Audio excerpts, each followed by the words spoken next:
بسم الآب والابن والروح القدس الإله الواحد أمين. كل سنة وحضراتكم طيبين وفرحين دايما بقيامة ربنا يسوع المسيح من بين الأموات. وزي ما احنا عارفين إن قيامة المسيح هي قيامة لينا. قيامة المسيح ما أضافتش ليه أي حاجة جديدة، لأن هو القيامة والحياة. واحنا نقول قدوس الله قدوس الحي الذي لا يموت. فإذا سورة القيامة الحقيقية قلناها قبل كده، السورة الأرثوذكسية بتصور المسيح قائم بينا، قائم بآدم وحواء، ودايس على متاريس وأبواب الهاوية، سحق الجحيم وقام بآدم وحواء. فأيقونة القيامة الأرثوذكسية المفروض احنا فيها، احنا جوه الحدث. فالنهارده بنعمة ربنا عايز أكلمكم عن القيامة في حاجتين مهمين: القيامة والشهادة اليومية ليها، يعني ازاي احنا في حياتنا وسلوكياتنا نشهد ان المسيح قام، يبقى احنا قمنا معاه.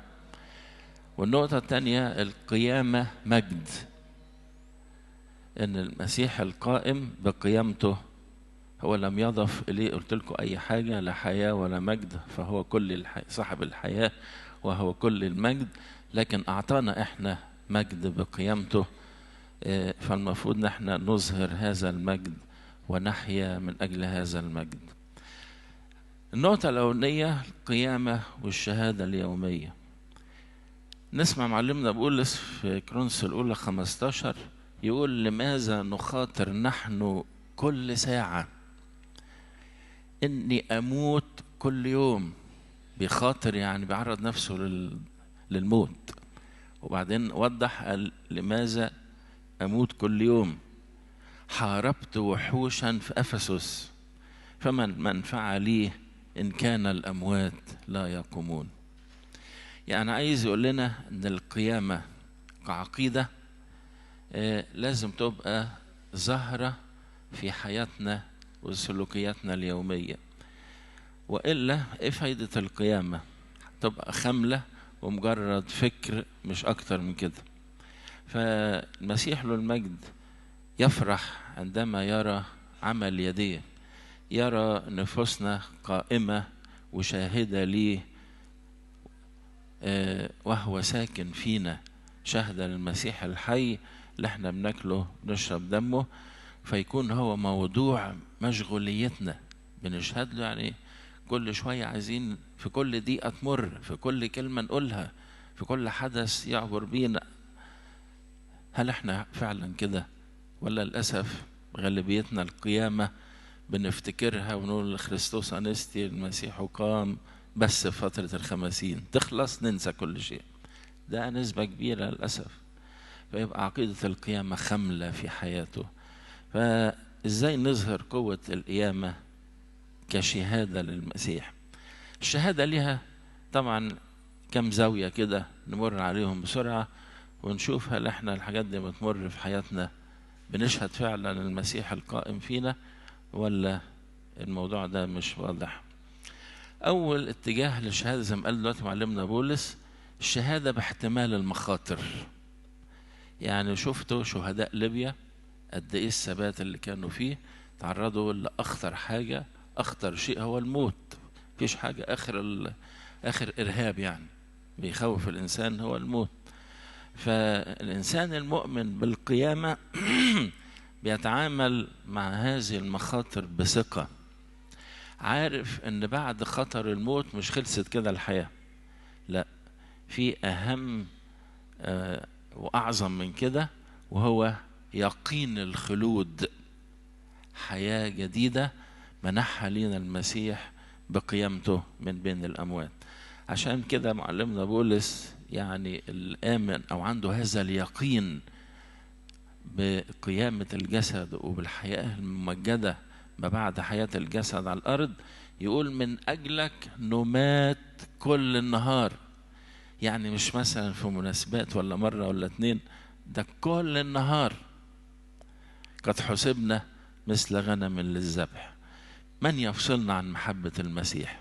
أشدة أم ضيق أم اضطهاد أم جوع أم عري أم خطر أم سيف؟ ولا حاجة، ولا شيء يستطيع. تقدر تقول كده مع بولس الرسول؟ أهو ده اسمه احتمال المخاطر، لأنه عنده يقين بالقيامة التانية.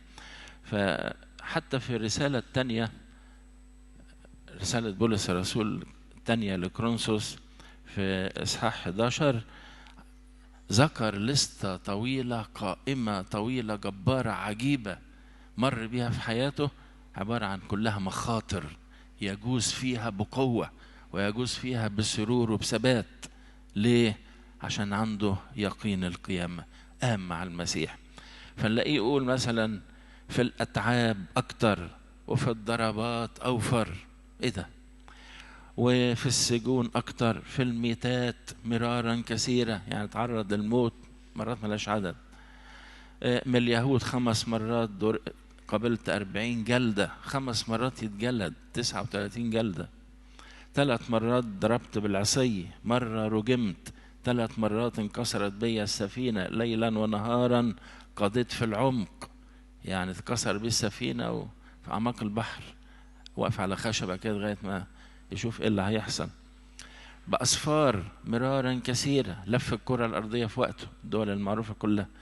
بأخطار سيول، بأخطار لصوص، بأخطار من جنسي، بأخطار من الأمم، بأخطار في المدينة، بأخطار في البرية، بأخطار في البحر، بأخطار من إخوة كذبة، في تعب وكد، في أسهار مرارا كثيرة، في جوع وعطش، في أصوام مرارا كثيرة، في برد وعري، من يضعف وأنا لا أضعف، من يعصر وأنا لا ألتهب. نقول له إيه السيمفونية الرائعة دي يا معلمنا بولس من احتمالك لهذه المخاطر كلها؟ يقول لأنها من أجل المسيح القائم بي، القائم بي أعطاني حياة مجيدة بعد أن أجوز هذه المخاطر. فعشان كده الألم دي يعني اللي تعرض لها بولس ألم حقيقية، بس نفتكره خيال أو كان هتحصل وما حصلتش، ألم حقيقية حتى النخاع. فمعلمنا بولس اللي كان هيخليه يتحملها لولا إيمانه اليقين بالقيامة والخلود في الحياة الأبدية. فعشان كده مرة تانية يقول لنا كنز. هذا الكنز فين يا معلمنا بولس؟ قول لنا مكانه. قال لنا هذا الكنز في أواني خزفية، اللي هو الجسد اللي احنا فيه، ليكون فضل القوة لله لمنا. وبعدين يرجع تاني يقول لستة من الضيقات. أحب طبعا أقولها عشان تشوفوا اختبارات قديس جبار المفروض احنا نبص له، لأنه هو قال تمثلوا بي كما أنا بالمسيح. فقال مكتئبين في كل شيء لكن غير متضايقين، متحيرين لكن غير يائسين، مضطهدين لكن غير متروكين، مطروحين لكن غير هالكين، حاملين في الجسد كل حين إماتة الرب يسوع كي تظهر حياة يسوع أيضا في جسدنا. إن كان إنساننا الخارج يفنى فالداخل يتجدد يوما فيوما. إيه ده كل ده؟ إيه السبب في احتمالك الجبار أيها القديس العظيم؟ إيه السبب؟ يقول حاجة بسيطة، خفة ضيقتنا الوقتية، يعني كل ده عبارة عن حاجة خفيفة بالنسبة لثقل المجد الأبدي اللي هنحصل عليه. نحن غير ناظرين إلى الأشياء التي ترى، بل إلى الأشياء التي لا ترى. الأشياء التي ترى وقتية، أما الأشياء التي لا ترى فأبدية. فالإيمان بالقيامة هو سر الاحتمال، التطلع الأبدي. مستني إيه معلمنا بولس؟ مستني المجد الأبدي. طبعا هو اختطف للسماء الثالثة وشاف حقيقة هذا المجد. هو سر الفرح بأي ألم يمر بينا. يقين الخلود هو رجاء المضطهدين والمظلومين والمأسورين والتعابة إلى آخره. فحينما يمر بيك أي شيء صعب بص للمجد الأبدي الذي ينتظرك، تهون عليك كل أتعابك. فده كل أول ميدان يشهد فعلا انك بتثق في القيامة ثقة يقينية. يعني ايه يقينية؟ يعني بتأكيد واضح، كأنك شفتها رؤى العين، واضح، حقيقة، وحقيقة مؤكدة. الشهادة الثانية التي نشهد بها لقيامة المسيح، الشهادة بالإماتة اليومية، ودي برضه معظمنا ضعيف جدا فيها، أو يمكن مش بيجاهد فيها خالص. الإماتة في فكرنا الكنسي ليها 3 اتجاهات: إماتة عن الذات أو موت الذات، الموت عن العالم، والموت عن الجسد. مثلث كده، صليب مثلث. من خلال هذا الصليب أو الجهاد اليومي، طبعا جهاد مسنود بالمسيح المصلوب القائم، المسيح سبق وصلب وقام، فاحنا مسنودين بيه في جهادنا. فأول حاجة إماتة الذات. بولس الرسول تبص اختبر الحكاية دي بقى، يقول مع المسيح صلبت فأحيا، لا أنا بل المسيح يحيا فيا. طبعا اللي بيحصل فينا احنا بقى بنقول ايه؟ في واحد لسه طبعا بعيد عن الكنيسة، بعيد عن عشرة ربنا، يقول لك لا المسيح يخسرني، أنا لا المسيح، خليلكم انتوا المسيح. وما يقفلش بقى في يوم الأجازة يشتغل، ومن أجل الأرباح يقول لك يا عم أربح فين المسيح؟ حد شايفه؟ حد عارف اللي يحصل؟ ويجري ورا الأنا، أنا لا المسيح. لما يبتدي يتكشف شوية الكنيسة ويتأثر شوية، يقول لك أنا والمسيح. لسه الأنا، أنا 70%، مسيح ياخد 30 زي بعض. فالأنا موجودة. ينمو شوية أكتر في حياته الروحية، فيقول لك يعني بيتكسف بقى يقول أنا الأول، فيقول المسيح وأنا، بس أنا ما أقدرش أستغنى عن أنا دي. فيبتدي يقول المسيح ياخد 70% زي بعضه، وأنا أخد 30، بس الأنا موجودة. يبقى لسه ما تحققتش من القيامة في حياتك. بولس الرسول بقى الحالة بتاعته يقول المسيح لا أنا. فإحنا يا ترى في أنهي مرحلة من هذه المراحل؟ مين اللي يقدر يموت عن ذاته، يخلي نفسه، إلا إذا كان واثق إن له في المسيح حياة أبدية، إن له في المسيح إنسانه الجديد هياخده، أو إنسانيته الجديدة دي هياخدها من المسيح مقدسة أو متحدة بيه. فصحيح الموت مرعب، لولا يقين القيامة. يقين القيامة يخليه ينسى حتة الموت دي. موت الذات مرفوض عند الناس، لأن الإنسان للأسف أناني بطبعه، لكن قيامة الإنسان الجديد تخليه ممكن يدوس على الذات ويدوس عليها بعزة بقوة. إن متنا معه فسنحيا أيضا معه. يبقى دي أول اتجاه في الإماتة اليومية، إماتة الذات. بص لذاتك بقى، اللي عايزة تكبر على حساب غيرها، واللي عايزة الأنا والكرامة وصاحب الكلمة الأولى واللي أقوله ما ينزلش، ورفض الطاعة من أجل الأنا. أمور كتيرة تحت عنوان الأنا، الذات. فاللي لسه ذاته حية ما اختبرش القيامة، ولا يشهد المسيح أنه قائم بيه، قام بغيره، هو لسه جوه القبر. الإماتة الثانية أو الاتجاه الثاني للإماتة، إماتة العالم اللي احنا عايشين في وسطيه. بولس الرسول برضو اختبرها، يقول أما من جهتي فحاشا لي أن أفتخر إلا بصليب ربنا يسوع المسيح الذي به صلب العالم لي وأنا للعالم. يعني عنده اختبار مزدوج بالنسبة للعالم. العالم بالنسبة له ميت، وهو بالنسبة للعالم ميت. العالم بالنسبة له ميت، يعني لا يثير فيه شيء بالمرة. ما يقعدش عينيه بقى الست تروح تزور واحدة صاحبتها وجوزها معها تقول له شوف السجاد، شوف الموكيت، شوف النجف شكله ايه. العالم بيلعب بعينيه. والراجل برضه يبص للسيجارة والقهوة، وانا سبتها ليه وسبت الشلة، ارجع القهوة تاني. اللي اتصلب مع المسيح أو العالم بالنسبة له مصلوب، الحاجات دي لا تثيره، لا تؤثر فيه. هو خلع عن نفسه أي بهجة في العالم، أي بهجة أي رونق يغري غيره، لكن لا يغريه هو بالنسبة له حاجات دي زيفة، عارف ان الحاجات دي كلها ميتة ومنتنة، فلم تعد تحرك شهوته او تثير فيه اي اثارة، مكروهة بالنسبة له. هو شهوته بقت مقدسة، العالم بالنسبة له مصلوب، وهو بالنسبة للعالم مصلوب ميت. يعني العالم عايز يجي بالنسبة له يحرك برضو أي شهوة فيه، هو لا يستجيب.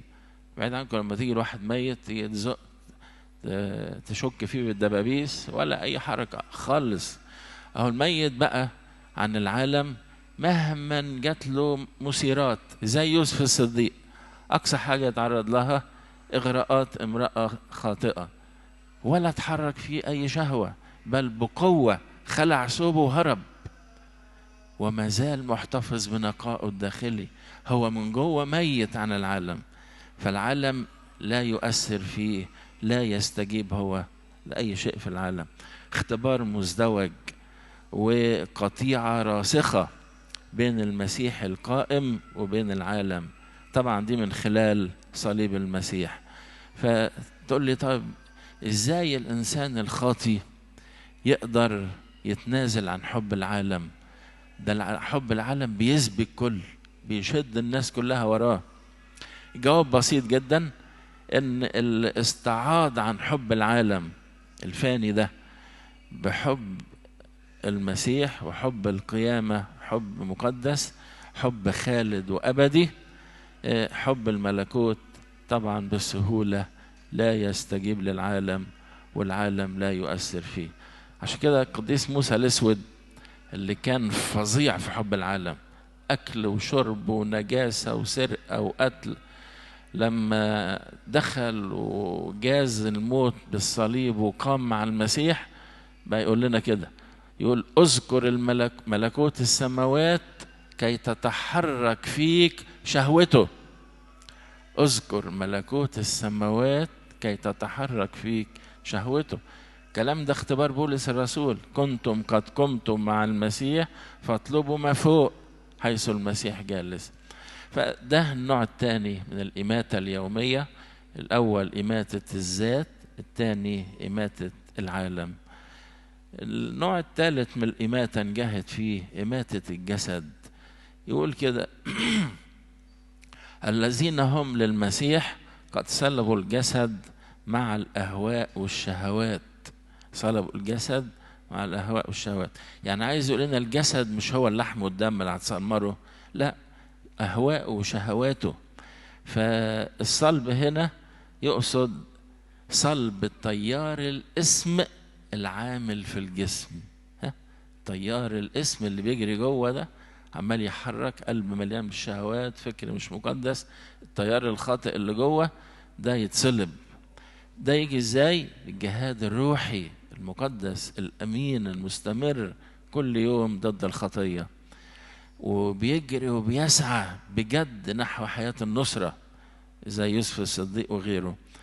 وبالصلب بهذه الصوره بتذبل الخطيه وبتضعف.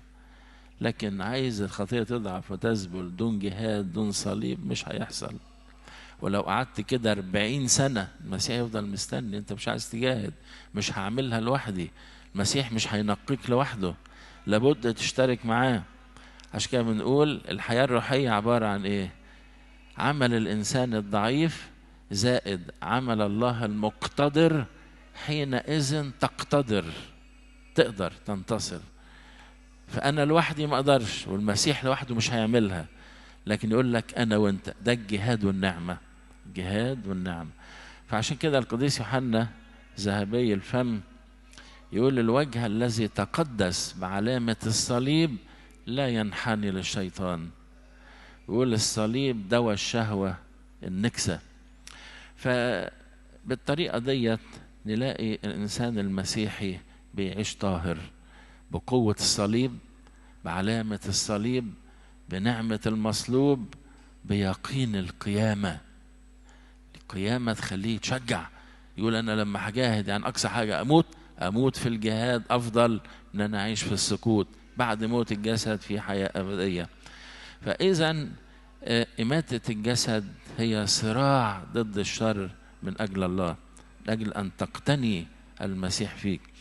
الإنسان المسيحي في جهاده ضد الجسد ما بيعملش زي الأبوقوريين أيام معلمنا بولس، كان يقولوا نأكل ونشرب لأننا غدا نموت. لا، ما بيعيش هذه اللذة. إيمانه بالقيامة وبالخلود يخليه يرتفع فوق لذة الأكل، فوق لذة الشرب والخطية والنجاسة. فبيجهز، لأنه هو بيجهز نفسه للملكوت المقدس، وعارف أن الملكوت لا يدخله شيء دنس أو رجس. خلي بالك، موضوع ليس سهلا، محتاج دموع ومحتاج جهاد مثابرة، لكنه ممكن الوصول إليه بسهولة عندما تكون جد في نيتك وجهادك ومسنود على المسيح المصلوب القائم. مسيحي في جهاده ضد الجسد وإماتة الجسد يقول لنا يرفض المعاشرات الرضية لأن المعاشرات الرضية بتنقح عليه، تطبع عليه، يتعلم منها. بص، لا تيجي الولد بيشرب سجاير، مين علمك؟ واحد صاحبي. فالصاحب المدخن ده علم صاحبه السيجارة. اللي بيتفرج على مواقع مش كويسة بيسلك سلوكيات نجسة. ليه؟ نتيجة فيه صحوبية مع المواقع وهكذا. المعاشرات الرضية تفسد الأخلاق. المسيح يرفض هذه المعاشرات. لإيه؟ لأنه بيحيا شركة أخرى، شركة القديسين، صحابه القديسين، سواء السماويين أو من هم على الأرض. يعني يختار صحاب وأصدقاء من الناس الروحيين، دول صحابه، عشان ياخد منهم وياخدوا منه، يسندوا بعض في جهادهم على الأرض. هو بيطلب الله بقلب نقي، فبيبعد عن معاشرات الرضية. أيضا المسيحي وهو بيرفض أو بيميت الجسد بيعمل بنصيحة حلوة قالها معلمنا بولس، يقول اصحوا للبر ولا تخطئوا. النصيحة دي اصحوا للبر ولا تخطئوا. عارف ان البر يعني حياة التوبة والنقاوة محتاجة الى صحوة، محتاجة الى سهر، محتاجة الى يقظة، واخد بالك، ومدقق قوي. لان احيانا يبقى بين طريق الموت والحياة خيط رفيع خالص، لابد الانسان الصاحي يعرف يميزه ويمسك فيه. فعشان كده الانتصار على الخطية يحتاج جهاد مستمر، جهاد مسنود بنعمة المسيح القائم من الأموات. ده الميدان الثاني للشهادة للقيامة، الشهادة بالإماتة اليومية. يبقى الشهادة باحتمال المخاطر والألم، الشهادة بالإماتة اليومية. الشهادة الثالثة هي الشهادة باليقين الأبدي. أرجع تاني أقول زي بتوع ليبيا وكل الشهداء على مر العصور، بيقول كده: المؤمن المسيحي يكون واثقا عند موته، الصديق يكون واثقا عند موته. يعني إيه؟ يعني وهو بيموت بيستشهد ما يبقاش بقى مرعوب ويصرخ خلاص هيسيب الأرض، لا، ده بيبقى فرحان لأنه واثق إنه بعد اللحظة دي هيكون في الأبدية السعيدة، خلاص ما فيهاش بقى مخاوف ولا رعب ولا الحياة الأبدية مع المسيح القائم. فدي أفضل شهادة بيقدمها المسيحي المؤمن عن إيمانه، إنه بيخافش الموت، واثق عند موته. طبعا درجة ليست بقليلة، إنه لا موت ولا حياة ولا ملائكة ولا قوات ولا رؤساء ولا أمور حاضرة ولا مستقبلة ولا علو ولا عمق ولا خليقة أخرى تقدر تفصلنا عن محبة الله التي في المسيح يسوع ربنا. عشان كده الإنسان المسيحي القائم هو إنسان سماوي. كانوا زمان في الكنيسة الأولى يسموا المسيح خنفاوي، جاية من خنفي قوي، فيحطوها على بعض يقولوا خنفاوي، يعني في السماء. يعني خن يعني في أو بيه، نفي قوي السماء، يبقى في السماويات. فالمسيحي على الأرض لكنه في السماويات. عجيب، بيسكن هنا على الأرض، لكن الكتاب يقول ها ملكوت الله داخلكم. ومع انه لسه بيقول في قانون الايمان ننتظر قيامة الاموات وحياة الدهر الاتي، لكن في قلبه ده عربون الحياة الابدية، عنده ايمان قوي بالميراث الابدي، وارثون مع المسيح ميراث. يعني هذا الايمان بالميراث الابدي مستقر في اعماقه، لا يتزعزع ولا يشك فيه ابدا. عشان كده بولس الرسول يقول لتيموثاوس في مرة، يقول له جاهد جهاد الإيمان الحسن وامسك في الحياة الأبدية. كأن الحياة الأبدية دي شيء ماسك فيه مش هيسيبه، لا يتزعزع عنه. فكلمة يمسك أخذها معلمنا بولس لأنه كان بيسافر كتير في المراكب، فبيشوف الربان بيروح رامي هلب كده لما يوصل قرب المينا، فالهلب ده ينزل لغاية تحت يمسك في الصخور، فالسفينة تستقر وتبقى في أمان. فالهلب ده اسمه هلبيس. هلبيس، وهلبيس بتيجي بمعنى رجاء. فعايز يقول له اللي يمسك في رجاء الحياة الأبدية، في رجاء القيامة بعد الموت، هو ده اللي هيوصل للحياة الأبدية ويشهد بكده للمسيح. فعشان كده أحبائي يقول لهم معلمنا بولس نحن قابلون ملكوتا لا يتزعزع، ليكن عندنا شكر به نخدم الله خدمة مرضية بخشوع وتقوى. هنا بقى في هذا الميدان اليقين بالأبدي، اليقين بالأبدية ده رجاء زي الهلب كده راسخ، محدش يقدر يزعزعك منه. فأنت بترمي رجائك في المسيح القائم، هيشدك المسيح إليه إلى الأبدية السعيدة. فده رجاء عاشوا أبائنا وأجدادنا. فغير المؤمنين كان نتيجة هذا الرجاء القوي بالحياة الجديدة الأبدية بيخلي الوثني لما يشوف المسيح واثق عند موته بيقابل الموت بكل ثقة ومش خايف. ان هو آخر بيروح بيعلن إيمانه ويطير معاه. بيشوف المسيح ثابت في الإيمان عند الموت، وأحيانا بيشوف الأكاليل الأكاليل الأبدية نازلة على الشهداء، فكان يبص المنظر ده وينسى الموضوع، يقول أنا مسيحي، يجيبوا رقبته ويطير معاهم إلى السماء. فعشان كده بولس الرسول بيقول إن ثبات المسيحي في الإيمان حتى النفس الأخير بيكون سبب إن آخرين يدخلوا إلى هذا الإيمان. عشان كده نسمع في تعبيره الحتة ديت بيقول وإلا فماذا يصنع الذين يعتمدون من أجل الأموات. بيعتمدوا من أجل الأموات يعني إيه؟ الأموات اللي بيستشهدوا هم يشوفوهم يجروا يعتمدوا يبقوا مسيحيين. إن كان الأموات لا يقومون يبقى هم هيجروا يعتمدوا ليه؟ لكن عشان شافوا الأموات بيقين داخلين للموت، فهم راحوا داخلين للمعمودية لأن في يقين هذه القيام.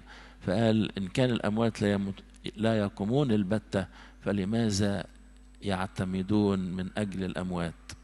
في البعض بقى يعني بيفسر الجزئية دي غلط، يقول لك إن كان في زمان أيام معلمنا بولس إن ممكن موعوظ يؤمن ويموت قبل ما يتعمد، فيجي واحد مؤمن يتعمد من أجل الموعوظ اللي مات، يقول لك معمودية من أجل. طبعا الكلام ده غير صحيح بالمرة، بنرفضه، لأن المعمودية مرة واحدة، ما ينفعش المؤمن متعمد يرجع يتعمد تاني، والمعمودية لازم تكون على إيمان. فإن كان طفل بإيمان والديه، وإن كان كبير هو بيعلن إيمانه. ما تنفعش بقى واحد يعتمد عن واحد ميت، ده كلام مش مقصود. فالقيامة إذن هي سر الشهادة، سر شهادة الاحتمال والمخاطر والألم، سر الإماتة اليومية سواء للذات أو الجسد أو العالم، وسر الجهاد والتقديس اليومي اللي انت بتعيشه بتعب، وسر الاستعداد للاستشهاد. فالقيامة سر شامل بيشعل الكيان الإنساني باستعداد مذهل سواء للموت والشهادة أو للحياة المقدسة هنا عشان يرث الحياة الخالدة هناك. دي النقطة الأولانية، القيامة شهادة. النقطة الثانية أقولها بقى بسرعة في وقت قليل، القيامة مجد. يقول يزرع في هوان ويقام في مجد. فالمجد اللي هنناله بعد القيامة برضه له كده اتجاهات زي شكل صليب. في مجد السماويات، مجد بقى فوق الوصف لا أحد يقدر يعبر عنه. وفي مجد الجسد الروحاني، وفي مجد الخلود الأبدي، مش هتموت تاني، مش تسمع أخبار مزعجة، مفيش حاجة هتصيبك وتعرضك للموت، لا مرض ولا خطر ولا كوارث. والمجد الرابع مجد القداسة الأبدية، مفيش بقى شيطان يحاربك، خطية تخش، وفي تمزق من جوه، أعمل ولا ما أعملش. فأربع أنواع من المجد يتمتع بيهم الإنسان القائم مع المسيح: مجد السماويات، مجد الجسد الروحاني، مجد الخلود الأبدي، مجد القداسة الأبدية. كلمة صغيرة عن كل واحدة عشان تبقى متشوق ليها وتجاهد من أجل الحصول عليها. مجد السماويات طبعا يختلف في جوهره تماما عن مجد الأرض. من حيث إيه؟ من حيث المكان. يعني واحد يقول مثلا هنا مكان مصر وهناك مكان أمريكا، ها في فرق ولا اتنين واحد؟ طبعا في فرق كبير. فمجد الأرضيات شيء ومجد السماويات آخر. الأرض مجدها مادي محسوس ترابي ودنس، لكن السماوات مجدها طبعا عالم روحاني فوق المادة وفوق الحواس، وما فيش فيها مقاييس مكانية خالص. فالإنسان مجرد بينتقل من الأرض على السماء على طول، على العالم الروحاني. فعشان كده يقول لحما ودما لا يرثان ملكوت الله. فملكوت الله غير محدود، لكن الأرض محدودة. فعشان كده يقول لنا ملكوت الله الروحي ده ملكوت غير محدود، لأن صاحبه الله غير محدود. ده من حيث المكان. من حيث الزمان الأرض ليها بداية وليها نهاية، في وقت اتخلقت فيه وفي وقت هتنتهي فيه. هتحترق كل ما عليها زي ما قال لنا معلمنا بطرس، هل تزول السماوات بالضجيج، تنحل العناصر محترقة، تحترق الأرض والمصنوعات التي فيها. رجعوا لها في رسالة بطرس تاني إصحاح. فالسماوات اللي بيتكلم عنها هنا معلمنا بطرس يقصد بيها سماء الطيور اللي فوقينا، وسماء الأفلاك اللي هي سماء النجوم والكواكب، يعني كل ده هيتدمر. لكن السماء الثالثة الفردوس وسماء السماوات عرش الله، طبعا دي لا يمسها أذى. فدي اللي قال عنها بقى بل سماء جديدة وأرضا جديدة يسكن فيها البر. فده من حيث الزمان ملهاش حدود. من حيث الطبيعة، طبيعة الأرض زي ما قلت حسية وترابية وهتفنى وفيها دنس، ما هيش مقدسة. لكن طبيعة السماء روحانية مقدسة وخلدة وأبدية. الفرق كبير، مجد السماويات. ومن حيث البهاء، يعني من حيث العظمة والبهجة، واحد عايش في فيلا وتحت ايده مش عارف حراس ووسائل الاتصال مش عارف شكلها ايه، يقول لك ده عايش في مجد. فمجد الأرض شيء، طبعا بهاء الأرض ده كله مجد الأرض ده زائل، ممكن تدمره الأيام، ممكن تدمره التجارب، ممكن فيلا وغنى ده كله يتعرض لسرقة وضيع كلها، ممكن تدمره الكوارث، تطلع زلازل وسيول بتشيل كل اللي على الأرض والبراكين وغيرها. لكن بهاء السماء بهاء إلهي دائم، بهاء إلهي دائم، لأنه مسكن الله وعرش ربنا. وعشان كده معلمنا بطرس يقول عن السماء أو بهاء السماء، يقول إنها ميراث لا يفنى ولا يضمحل ولا يتدنس، محفوظ من أجلكم في السماوات. فعشان كده أحبائي يبقى مجد السماويات يخلينا نتأمل فيه كل يوم. يا ريت تحطه قدام عينيك. طوبى اللي بيقعد يحط السماء دي قدامه، هتحرك فيه شهوة الملكوت. وتخلي أعماقه من جوه كلها قداسة. ده اشتياقه للسماء. مش كده واحد من القديسين يقول طوبى للي حط في قلبه أن يحيا الملكوت منذ الآن. يعيش الملكوت من دلوقتي. فالحياة الأبدية جوهرها إنك تعرف ربنا كويس وترتبط بيه وتمسك في الحياة الأبدية بكل ما تستطيع وتبتدي تعيشها. ها ملكوت الله داخلكم. ويبقى شعارك وانت باصص لمجد السماويات تقول إن كان مسكننا الأرضي أو يفنى فالداخل يتجدد يوما. فنا يعني خيمتنا الأرضية اللي هي الجسد فلنا بناء ثابت غير مصنوع بيد أبدي. هنا خيمة لكن هناك بناء دائم. ده مجد السماويات. مجد التاني مجد الجسد الروحاني. يعني بولس الرسول شبهه عامل زي ايه بقى عشان تعرف الجسد الروحاني ده؟ قال عامل زي بذرة تحطها في الأرض وتدفنها، شكلها ماتت اتدفنت واختفت عن النظر، وبعد كده بعد فترة تبص البذرة دي طلعت نبات أخضر على الأرض وشايل ورق وشايل أزهار وشايل ثمار وجواها بذور جديدة. فقال كذلك الجسد بتاعنا بينزل التراب ويتدفن، وما كانش كده مش هيقدر يقوم تاني، فبعد ما يدفن هيقوم جسد روحاني سماوي. فإحنا مش بنتكلم عن جسدين، مش بنتكلم عن في جسدين، جسد ترابي غير الجسد الروحاني، لا هو جسد واحد هيتغير. نفس الجسد بتاعنا هو ده اللي هيتغير، زي جسد المسيح له المجد. الجسد اللي اتصلب بيه هو اللي قام بيه، بس اداله صورة جديدة روحانية وسماوية زي النور. فالجسد الترابي قال عنه بيتزرع في فساد، السماوي يقام في عدم فساد، مفيش أي حاجة تفسده. قال يعني مفيش مرض، مفيش خطية، مفيش كوارث، كل ده ما يقدرش يوصل للجسد الروحاني.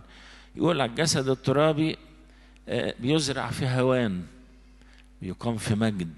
هوان يعني ياما الجسد بتاعنا ده بيتعرض لإهانات شديدة، هان على الشيطان وبهدله، وهان على الميكروبات بتخش فيه تفسده وبتموته، وهان على الكوارث الطبيعية بتيجي تقف ضده وبتضيعه. فلقينا الإنسان بيموت وبيتحلل في الدود، والدود بياكله في التراب. وممكن ما كانش كده، الزمن السنين بيعجز ويشيخ ويضعف، وفين المجد اللي في هذا الجسد الترابي؟ الجسد الترابي ضعيف، يزرع في ضعف يقام في قوة. يعني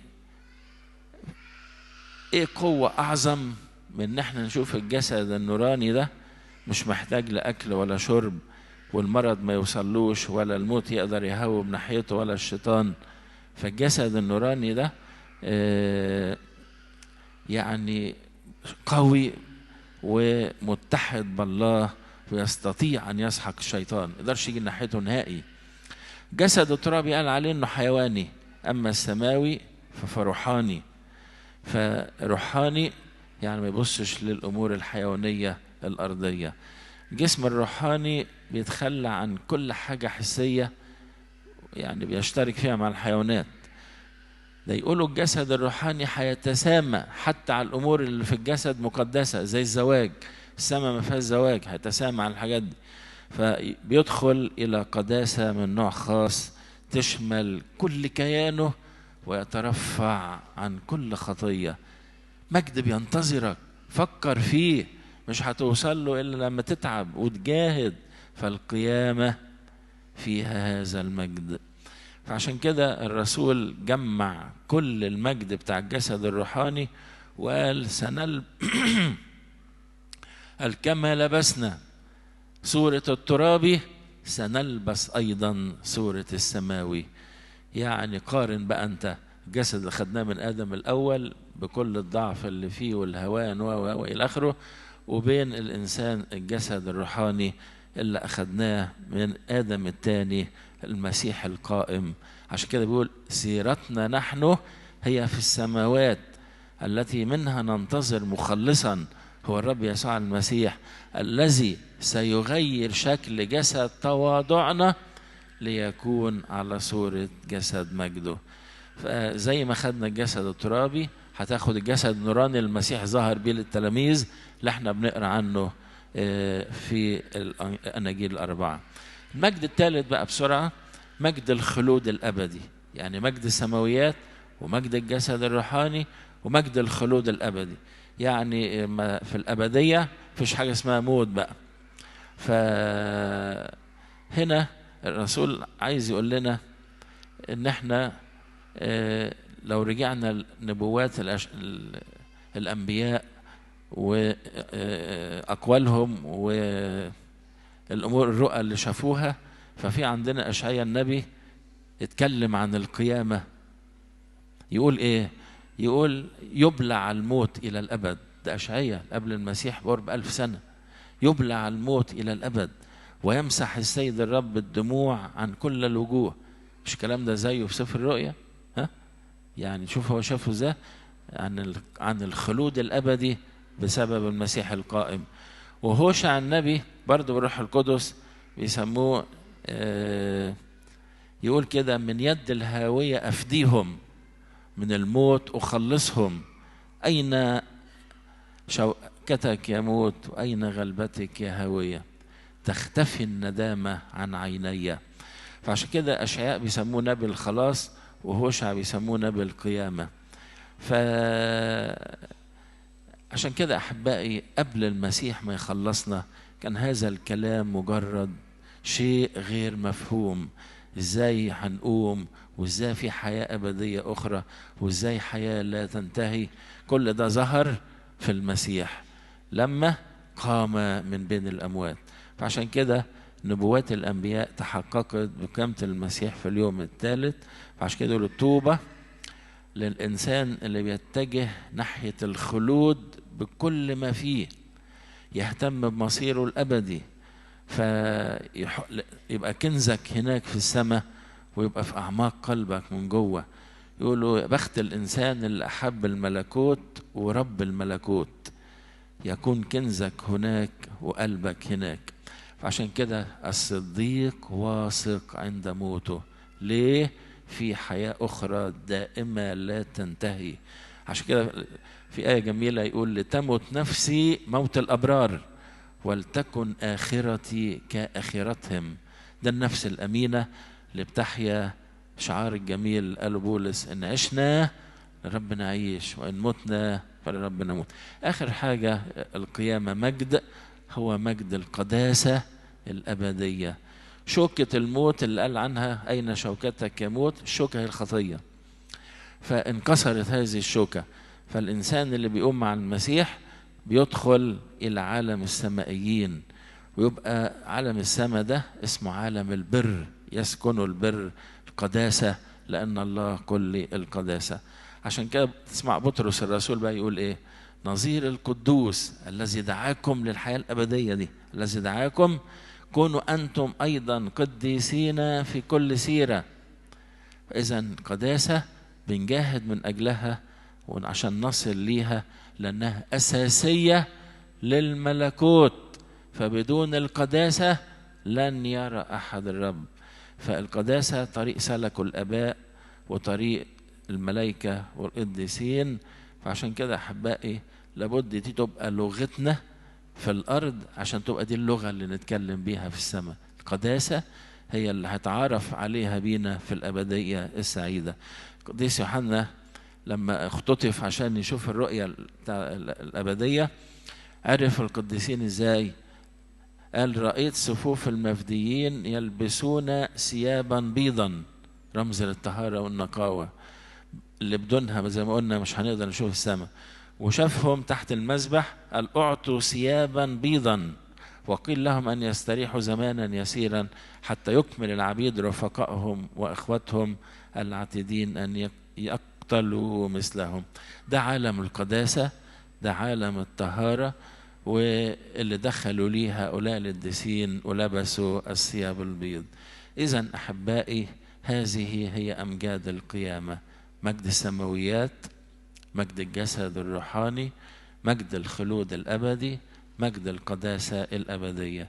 تعالوا النهاردة نطلب من ربنا، نقول له يا رب ادينا ان احنا ندخل الى حياة توبة صادقة ونمو حقيقي وقداسة ترضيك، عشان نقدر نصل الى هذا المجد وهذه السعادة الدائمة، خلود الدائم لإلهنا المجد الأبدي.